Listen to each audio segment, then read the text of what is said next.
Hello guys, Dhruvil Shah this side and welcome back to my channel.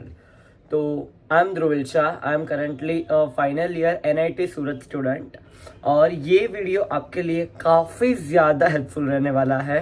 इसमें मैं share करूँगा एक topper strategy, how to score 99 plus percentile in JEE attempt of जनवरी. और ये proven strategy है. अगर लास्ट के 3 मंथ बचे हैं आपके पास, मैं जो कह रहा हूँ वीडियो एंड तक देखना. इतना भी आपने फॉलो कर लिया, मैं गारंटी देता हूँ आप कोई ना कोई अच्छी NIT में कोई बेस्ट ब्रांच में ही जाओगे, पर डिसिप्लिन मेंटेन करना. चलिए शुरू करते हैं. ये वीडियो को मैंने ब्रेक डाउन किया है पार्ट्स में, कैसे करना चाहिए, इनफैक्ट पेपर स्ट्रेटेजी क्या होनी चाहिए, देखना. और अगर अच्छा लगे तो कमेंट करके जाना और सब्सक्राइब कर देना. चलिए स्टार्ट करते हैं पार्ट 1. ओके, तो पहले स्टार्ट करेंगे कि ये जो लास्ट के 3 मंथ्स है उसमें क्या करना चाहिए आपको JEE के लिए. तो देखिए, आई होप अभी तक आपका 12th का आधे से ऊपर सिलेबस खत्म हो चुका होगा, स्कूल, आपके कोचिंग या जहां पे भी. तो लास्ट 3 मंथ्स आपको 12th अपना इतना स्ट्रॉन्ग कर लेना पड़ेगा. जैसे कि कैपेसिटेंस वाला चैप्टर है, इलेक्ट्रोस्टैट्स है, वो सब एक अभी इतना फॉर्म कर लो, सारे डेरिवेशंस, रिंग वाले डेरिवेशंस, कि वो बोर्ड के लिए भी हो जाए आपका.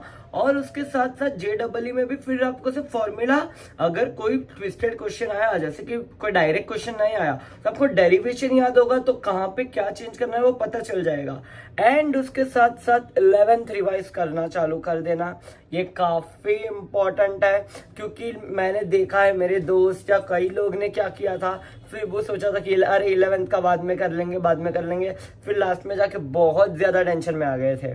तो एक स्ट्रेटेजी बताओ, अभी क्या हो, 12th भी करो, 11th भी करो, एक ऐसा टाइम टेबल बना लो. और ऐसा 10-12 घंटे पढ़ना जरूरी है. अगर आपको ऐसा लगता है तो उसका भी मैं आंसर देता हूँ. देखिए, दिन में अगर 5 घंटे भी कर रहे हो आप, the only thing that matters is quality.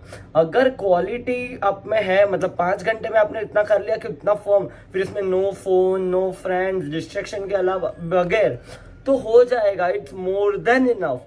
और ऐसा मत करो कि भाई आज सिर्फ फिजिक्स किया, सिर्फ मैथ्स किया. तीनों को एक इक्वल प्रपोर्शन दो, क्योंकि आपको अल्टीमेटली JEE में तीनों का टोटल काम आने वाला है आपके मार्क्स में. उसके साथ ये था कि 3 मंथ्स में आप क्या करो, 12th करो, 11th रिवाइज करो, और बस अभी 3 महीने में ऐसा कर लो कि बोर्ड भी उसके साथ ही हो जाए आपका. और फर्स्ट अटेम्प्ट के लिए आप इतने फॉर्म हो जाओ ना. मैं आपको एक चीज बताता हूँ मेरे पर्सनल एक्सपीरियंस से. फर्स्ट अटेम्प्ट में जितना इजीली परसेंटाइल आता है ना, उतना सेकंड अटेम्प्ट में लाना उतने ही मार्क्स में बहुत मुश्किल हो जाता है, मतलब अप्रैल अटेम्प्ट में. क्योंकि जनवरी अटेम्प्ट में क्या होता है, बहुत लोग अभी प्रिपेयर कर रहे होते हो, बहुत इतना फॉर्म नहीं होते, क्योंकि कोई लोग बोर्ड पे फोकस करते हैं. और हमारे वक्त तो ये था कि कोटा के जो कुछ टॉपर्स हुए थे ना, उन्होंने क्या किया था, वो लोग फर्स्ट अटेम्प्ट देते ही नहीं है. वो लोग ऐसा कि सीधा सेकंड अटेम्प्ट देके फिर सीधा एडवांस में जाके IIT के लिए, मतलब. तो फर्स्ट अटेम्प्ट में आपके लिए बहुत अच्छा एडवांटेज है टू स्कोर 97 परसेंटाइल अबाव. अगर फर्स्ट अटेम्प्ट में ही आप थोड़ा सा भी डंका कर लो, व्हेन आई से थोड़ा सा डंका, it's around 150 marks out of 300 is more than enough for you. अगर आपको किसी भी अच्छा NIT के लिए क्वालिफाई करना है, और फर्स्ट अटेम्प्ट में it would get you percentile above 98.5 of in the first attempt. और अब देखिए, अब आते हैं कि प्रिपेयर कैसे करें, साइकोलॉजिकली कैसे प्रिपेयर करें.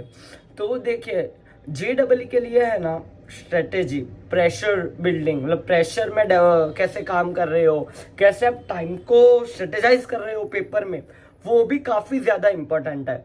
तो इसके लिए मैंने क्या किया था, मैं एक तो अटेम्प्ट 1 बताता हूँ मैं कैसे अपियर करता था एग्जाम के लिए. तो एग्जाम में मैं क्या करता था कि है ना, सपोज फिजिक्स, केमिस्ट्री, मैथ्स होता था. तो जनरली लोग क्या करते हैं कि पहले पूरा टाइम सिर्फ केमिस्ट्री करते हैं, फिर इधर फिजिक्स, मैथ्स, फिर जो बचा वो.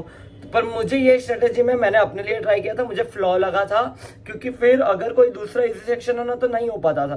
तो मैं क्या करता था, पहले ना सारे क्वेश्चन गो थ्रू करता था. चालू केमिस्ट्री से ही करने का होता है हमेशा. और हर 30 क्वेश्चन में से अगर 5 न्यूमेरिकल टाइप हटा दे, तो 25 क्वेश्चन में से हर क्वेश्चन में ना लाइक हर सेक्शन में 7 या 8 ऐसे क्वेश्चन होते हैं जो इजीली डुएबल होते हैं, मतलब जब फर्स्ट गो में, जैसे कि केमिस्ट्री में पी ब्लॉक या रिलेटेड कोई भी थियरी होती है तो वो अगर बैठा जो एनसीईआरटी में लिखा है वो बैठा ही वहां पे होगा, सिर्फ टिक करना है, आगे बढ़ना है। और मैथ्स में भी हर एक में 6-7 क्वेश्चन ऑन एन एवरेज होते ही है। तो मैं क्या करता था कि पहले एक घंटे में या पहले 1.5 आवर्स जैसा पहले कट ऑफ क्लियर कर लेने का, ये स्ट्रेटेजी को मैंने नाम दिया है कट ऑफ टू टॉपर। तो ये मेरे खुद का नाम है, आप देख लेना कि पहले 1.5 घंटे में अगर आप 7 भी करोगे तो अराउंड 21 क्वेश्चन होंगे, और वो इतने इजी होते हैं, वो आपको ढूंढने पड़ेंगे, पर कौन से 7 करने हैं वो आपको क्वेश्चन देख के ही पता चलेगी। ये क्वेश्चन मेरी औकात के बाहर है, अंदर है, मैं कितने टाइम में कर लूंगा। और किसी भी चीज को ईगो पे मत लेना कि अरे भाई जैसे कि ये टॉपिक तो मैंने किया था, कोनिक सेक्शन ही तो कर रहा था मैं, ये मेरे से कैसे नहीं होगा। और उसके लिए अगर 10 मिनट लगा दी, वो क्वेश्चन तो हुआ नहीं हुआ, वो आपके और 2 क्वेश्चन का टाइम खा गया। तो ऐसा बिल्कुल भी मत करो। आपका अल्टीमेट टारगेट क्या है? मैक्सिमम एग्रीगेट मार्क्स लाना। आपको ऐसा नहीं कि एक कोई स्पेसिफिक क्वेश्चन से होगा, तो उसको मस्त शांति से अपियर करो। और 7 जैसे 21 क्वेश्चन हुए, फिर ओवरऑल न्यूमेरिकल टाइप में से एक हो जाता है, 5 में से एक, तो वो 3 मतलब 24-25 अराउंड क्वेश्चन हो गए ना, तो इट्स अराउंड 90, मतलब अगर 1-2 रॉन्ग भी गिने तो भी 90, 85 to 100 के रेंज में मार्क्स आ जाता है। एंड कट ऑफ जनरल इतना ही आता है, 89, 88 जनरल कैटेगरी की बात कर रहा हूँ। हाँ, बाय द वे मैंने इतना बोला, मैं अपना बताता हूँ। तो मैं एनआईटी सूरत ईसी का स्टूडेंट हूँ, general category, and my score was 98.6 percentile and I am currently in Surat. तो क्योंकि मैं जा चुका हूँ पूरे प्रेशर राउंड से, ये वो, तो इसलिए मैं बता रहा हूँ। मेरा गुड सीईटी, जो सीईटी होता है उसका स्ट्रेट रैंक है 379, तो मेरे पूरे गुजरात में 379 रैंक है। तो इसलिए मैं आपको बता रहा हूँ कि बहुत जितना मतलब इतना भी हार्ड नहीं है जितना लोगों ने बना दिया है। जो हाइप कर देते हैं, एकदम प्रेशराइज कर देते हैं। सिर्फ स्ट्रेटेजी, कॉन्फिडेंस, एक प्रेजेंस ऑफ माइंड बहुत इंपॉर्टेंट है। जैसे कि मैथ्स में ना कोई क्वेश्चन आते हैं, फिर उसमें नॉट लिखा हुआ था, क्वेश्चन में नॉट लिखा हुआ था, और ऑप्शन सारे टाइप के होते हैं, तो उसमें भी लोग कंफ्यूज हो जाते हैं। तो ऐसा मत करो। और एक चीज, अभी आते हैं फाइनल टिप्स पे। क्या करना है? रैंडम तुक्के मत मारो, जैसे कि क्योंकि वो आपके नेगेटिव मार्क्स हो जाएंगे, तो कोई भी रैंडम टिक या वो बिल्कुल ही मत करो। और अगर आपको लग रहा है कि कुछ 5 क्वेश्चन अगर आपको मारने ही है कि, तो एक प्रोबेबिलिटिस्टिक चीज बताता हूं कि अगर 5 है ना, तो कोई भी एक ऑप्शन सिलेक्ट करो, जैसे कि ए, फॉर एग्जाम्पल ए, फिर 5 में सिर्फ ए ही कर दो। तो क्या है, मतलब उसकी प्रोबेबिलिटी तो भी ज्यादा है, अगर आप रैंडम तुक्का मारोगे उससे ज्यादा, कि भाई वो 5 में से 2 या 1 या 2 के भी एटलीस्ट एक का आने का चांस है। तो अगर 2 भी राइट हुए, 3 रॉन्ग हुए, तो भी आपका एग्रीगेट +5 हुआ। समझ रहे हो? तो ये चीज करो। और जनवरी अटेम्प्ट के लिए है ना, जो सेंटर पे जो भी प्रेशर होता है ना, क्योंकि आप देखोगे अरे एक सब ना आए बिना आए हैं, तो उसके लिए आप, अगर आपको चाहिए प्लीज कमेंट करना, मैं स्पेशल वीडियो बनाऊंगा। मैंने जब अपने टाइम पे, मैं जब सेंटर पे गया था, मेरे पास उसके वीडियोस पड़े हुए हैं, तो पर उससे मैंने कैसे डील किया था वो भी काफी इंपॉर्टेंट है आपके लिए। तो ये करो। और हाँ, फिजिक्स में ना मैकेनिक्स वाला जो पार्ट है, जो रोटेशनल मोशन है, फिर प्रोजेक्टाइल मोशन है, ये वाला, ये पूरा कर लेना। मतलब प्रोजेक्टाइल मोशन वाला, और फिर मैकेनिक्स वाला, वो जो kr² वाला होता है कि कैसे फाइंड करना है, रेडियस ऑफ जाइरेशन, ये सब कर लेना। ये पूछते ही है, भले भी जितना ही हार्ड लगे। आप HC वर्मा फॉलो कर रहे हो, अपना मॉड्यूल फॉलो कर रहे हो, इरोडो फॉलो कर रहे हो। इरोडो इतना काम का नहीं है मेंस के लिए, इरोडो का लेवल काफी ज्यादा है मेंस से। तो आप कोई भी बुक कर रहे हो, आप उसे पूरा कीजिए। और हाँ, अब आता है लास्ट 1 मंथ स्ट्रेटेजी पे। जैसे कि जनवरी आ गया, जनवरी में क्या करोगे आप? आपके पास जनवरी में टॉपिक्स रिवाइज करने का, एक पकड़ने का जरा भी टाइम नहीं है कि आप सोचोगे अरे मैं लास्ट में फिर पूरा रिवाइज कर लूंगा। नहीं, एक बुक पकड़ो PYQ की, प्रीवियस ईयर क्वेश्चन की, या तो आपको आपके ट्यूशन से मिल जाएगी, ऑनलाइन मिल जाएगी, PDFs मिल जाएगी। आपको नहीं मिले तो मुझे बताओ, मैं आपको प्रोवाइड करवा दूंगा।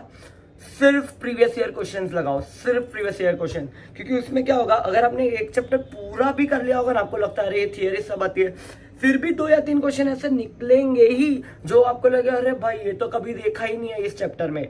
तो ऐसे क्वेश्चन का फिर सोल्यूशन ढूंढो, आपके फैकल्टीज के पास जाओ, आप जज से भी सीखते हो उनसे पूछो, उसके नए नए अप्रोच ढूंढो। क्योंकि देखो एक ही क्वेश्चन के 5-7 अलग अलग अप्रोच होंगे, जो आपको सही लगे, जो फास्टेस्ट लगे उसे फॉलो करो। मैंने नहीं तो 400 to 500 प्रीवियस ईयर क्वेश्चन लगाए थे हर सेक्शन के फिजिक्स केमिस्ट्री में। और मैं आपको सच बताऊं, मेरा वो ही सबसे स्ट्रॉन्ग पॉइंट था जो बाकी कॉम्पिटिटर्स या जो बाकी मेरे दोस्त थे उनसे सबसे मेरा अच्छा रिजल्ट आया था, या मेरा स्कूल में टॉपर रैंक था। तो वो सब इसीलिए कि प्रीवियस ईयर क्वेश्चन जितना करोगे ना, लोग क्या करते हैं, डरते हैं, अरे भाई मेरा भी कॉन्फिडेंस 50% ही है, मैं कैसे करूं कि मेरा भी कॉन्फिडेंस पूरा बूस्टेड नहीं है। नहीं, करो जितना हुआ, जितने क्वेश्चन खुद से हो रहे करें। अगर नहीं हो रहा है तो अपने फैकल्टी से पूछो या जिससे भी हो उनसे पूछो, डाउट क्लियर करो। अभी तो ऑनलाइन भी आपको इतना मटेरियल अवेलेबल है ना, आपको जो चाहिए वो, जैसे कि ये वेदांतु की चैनल्स है, फिर एक नेहा मैम मैथ्स की चैनल है, फिर फिजिक्स वाला है, अमन दत्तर वाला है, आपको जो चाहिए सब मिल जाएगा। और डाउट के लिए जो है डाउटनट, शेग, ये 2 वेबसाइट्स है जिसपे आप जाके अपने डाउट्स क्लियर कर सकते हो। तो देखिए, और अभी है ना ज्यादा इंटरनेट स्क्रॉल करने में उसके लिए टाइम मत बिगाड़ना, मस्त अपना जाओ, पढ़ाई करो। और अगर आपको JEE रिलेटेड या कोई भी NIT के बारे में कुछ भी जानना हो, NIT IIT के बारे में, हमारा पूरा एक ग्रुप है NITians का और IITs का। आपको किसी से भी बात भी करनी हो नीचे कमेंट करना, मैं अपना इंस्टाग्राम का लिंक भी दे दूंगा, उस पर आओ, मुझे बात करो, जो भी पूछना है पूछो। And all the very best for your future. I hope कि मैं आपको एकदम कोई अच्छी NIT IIT में ही देखो। अगर कोई भी NIT सूरत आओ तो प्लीज आके मिलना।